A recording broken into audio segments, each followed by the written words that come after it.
সভাপতি তাদের সুযোগ ভোট দিয়ে আমাকে নির্বাচিত করেন। আমি বিএনপির ক্ষমতা দিয়ে জামালপুরের উন্নয়ন পরিকল্পিত করে জামালপুরকে একটা উন্নত সমৃদ্ধ শান্তিপূর্ণ জামালপুরে রূপান্তর করতে চাই। জামালপুরের মানুষের ভাইগুলোর জন্য আমার জীবনকে উৎসর্গ করতে চাই। আমি বিএনপির সাথে আপনাদের প্রতি শ্রদ্ধা রেখেই বলতে চাই, আপনাদের মনে কষ্ট লাগতে পারে যে আপনি আমার কেনা জীবন উৎসর্গ করে উন্নয়ন করবেন।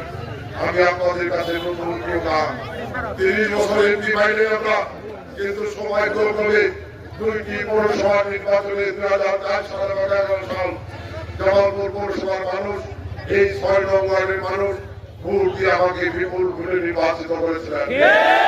আমি 11 বছর মেয়র হিসেবে দায়িত্ব পালন করেছি। আমি আপনাদের প্রতি শ্রদ্ধা রেখে সম্মান রেখে বলতে চাই, একটু চোখ বন্ধ করে চিন্তা করে দেখুন, আমি মেয়র হওয়ার আগে এই 6 নং